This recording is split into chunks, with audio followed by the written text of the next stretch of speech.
नमस्कार बच्चों, आज हम करने वाले हैं व्याकरण का एक नया टॉपिक जिसका नाम है पद परिचय। पद परिचय करने से पहले जान लेते हैं पद कहते किसको हैं। साधारण भाषा में कहूं तो शब्द को ही पद कहते हैं, मगर इसके बावजूद शब्द और पद में बहुत बड़ा अंतर है।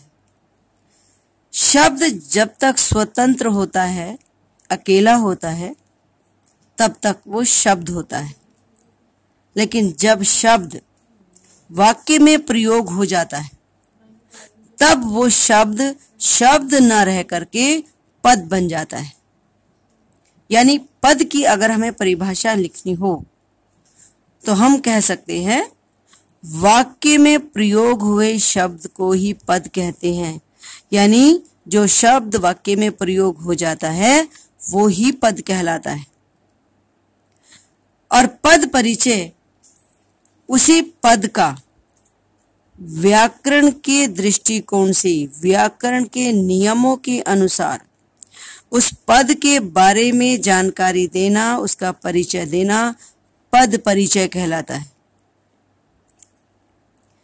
अगर हम बात करें कि वाक्य में जो शब्द प्रयोग होते हैं वो पद कितने प्रकार के होते हैं, तो उनको 5 भागों में बांटा गया है। 5 प्रकार के पद माने गए हैं।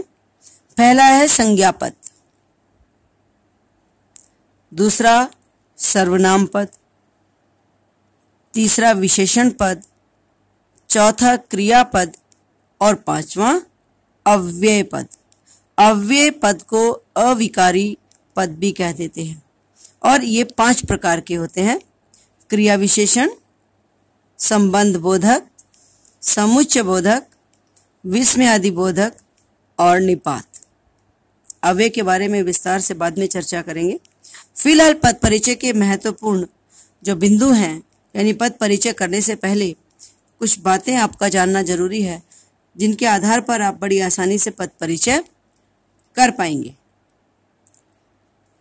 जब भी किसी का पद का परिचय लिखना हो तो सबसे पहले हमें ये देखना होगा कि वो इन 5 पदों में से किस पद में शामिल है। वो संज्ञा है, सर्वनाम है, विशेषण है, क्रिया है या अव्यय है। इन 5 में से एक पद में वो जरूर होगा।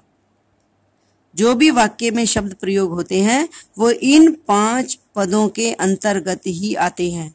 इसलिए सबसे पहले हमें यही छांटना है कि वो कौन सा पद है। संज्ञा पद है, सर्वनाम पद है, विशेषण पद है, क्रिया पद है या अव्यय है। इसके बाद हमें छांटना है। तो संज्ञा, सर्वनाम और विशेषण, इनमें से अगर कोई पद वो है तो आपने फिर उसका कारक का नाम लिखना है, क्योंकि कारक हमेशा संज्ञा और सर्वनाम के साथ ही प्रयोग होते हैं।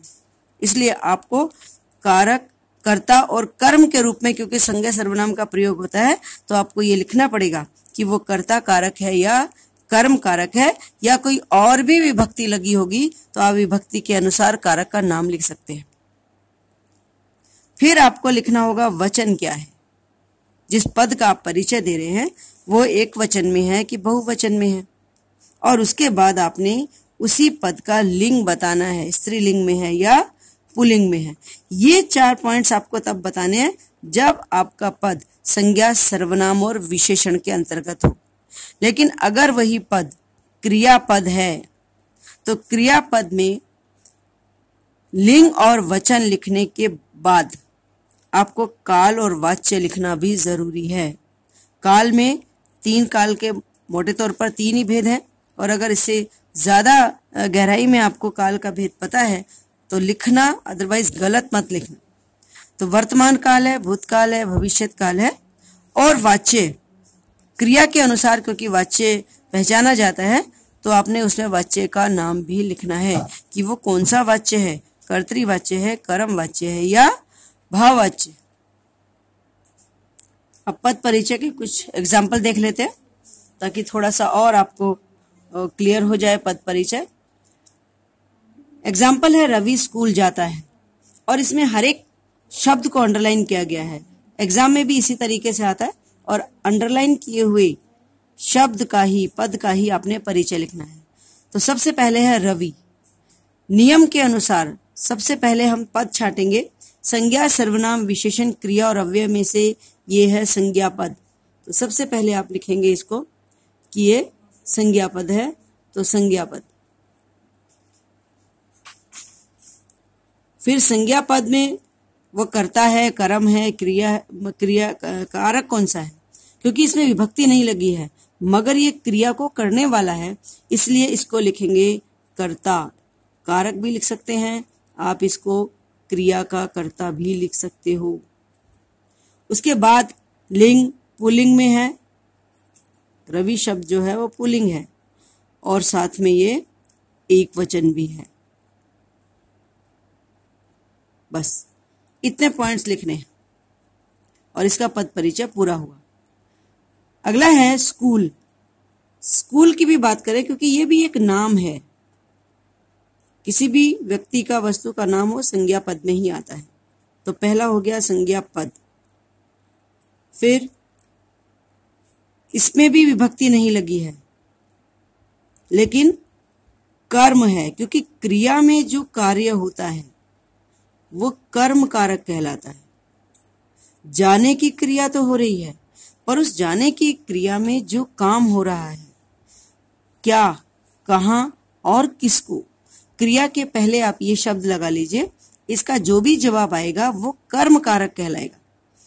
तो कहाँ जाता है, स्कूल, ये हो गया कर्म कारक।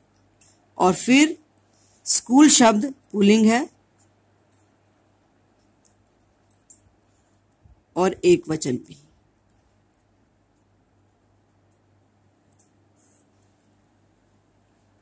अगला है जाता है। जाता है में यह है क्रियापद, क्योंकि इसमें काम के करने का जिक्र है। क्रियापद हो गया। लिंग और वचन पहले की तरह ही लिखना है। पुल्लिंग है, जाता है तो पुल्लिंग है और एक वचन भी है। क्योंकि ये क्रियापद है, इसमें दो बातें आपको एक्स्ट्रा लिखनी है। पहली, काल, जाता है ये है वर्तमान काल।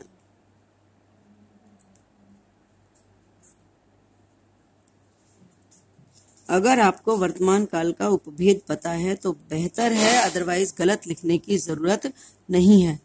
वर्तमान काल के बाद आपने इसका वाच्य भी लिखना है। और क्योंकि क्रिया का लिंग और वचन कर्ता के लिंग और वचन के अनुसार है, इसलिए यहाँ पर वाच्य कर्तृवाच्य है। क्योंकि कर्तृवाच्य का मतलब होता है कि जहां पर क्रिया कर्ता के अनुसार हो। तो यहां पर आपको लिखना है वाच्य। ठीक है। दूसरा है तुम मेरी बात ध्यानपूर्वक नहीं सुनते। इसमें पहला जो पद है वो है तुम। अब तुम पद सर्वनाम है, सर्वनाम पद है, पहला हो गया। फिर आपने कारक भी लिखना है, क्योंकि नहीं सुनने वाला कर्ता है ये, तो ये ही कर्ता कारक भी है।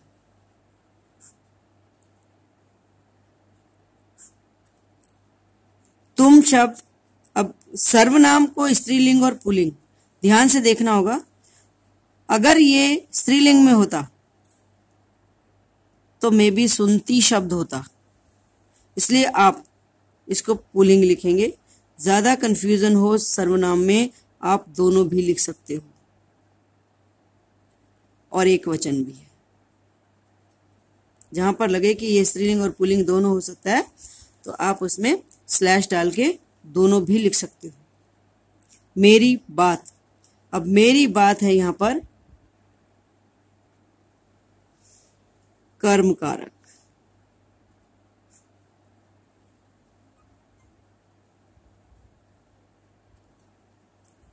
ठीक है, कर्म है ना, क्या नहीं सुनते हो, मेरी बात ध्यान से नहीं सुनते हो। संज्ञा पद,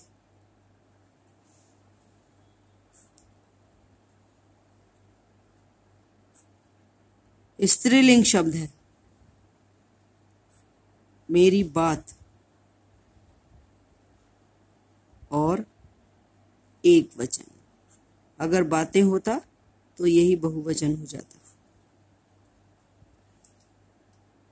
ठीक है, ध्यानपूर्वक, ध्यानपूर्वक है अव्यय, और अव्यय जब आप लिखोगे तो साथ में आपने अव्यय का भेद भी लिखना है, क्योंकि ये क्रिया की विशेषता बता रहा है। और क्योंकि यहाँ पर क्रिया की विशेषता बताने वाले को क्रिया विशेषण कहते हैं, तो ये जो है ध्यानपूर्वक ये क्रिया विशेषण है। और अगर आपको क्रिया विशेषण का भेद पता है तो लिख देना, वरना इतने से काम चल जाएगा। क्रिया विशेषण अगर वैसे मैं बता दूं तो यह है रीतिवाचक क्रिया विशेषण, क्योंकि इसमें क्रिया के होने के तरीके का, रीति का, ढंग का वर्णन किया गया है। तो यह है रीतिवाचक क्रिया विशेषण। और जब पद अगर अव्यय हो तो उसके लिंग और वचन की जरूरत नहीं होती है, क्योंकि अव्यय शब्द वो होते हैं जो बदलते नहीं हैं। तो नहीं लिखने से भी काम चलेगा, और फिर भी आपका मन करे तो लिख देना, इसमें कोई नुकसान भी नहीं है, मगर गलत नहीं लिखना। अगला है नहीं। यह भी क्रिया विशेषण है, और इसे हम कह देते हैं निषेधवाचक क्रिया विशेषण। अव्यय का ही भाग है ये, निषेधवाचक। क्योंकि क्रिया विशेषण के बहुत सारे भेद हैं, इसमें यह आता है निषेधवाचक। सुनते, सुनते शब्द है क्रियापद।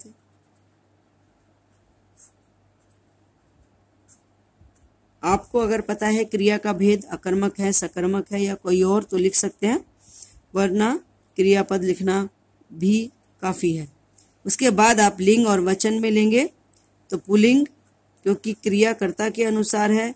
तुम शब्द पुल्लिंग है, एक वचन है।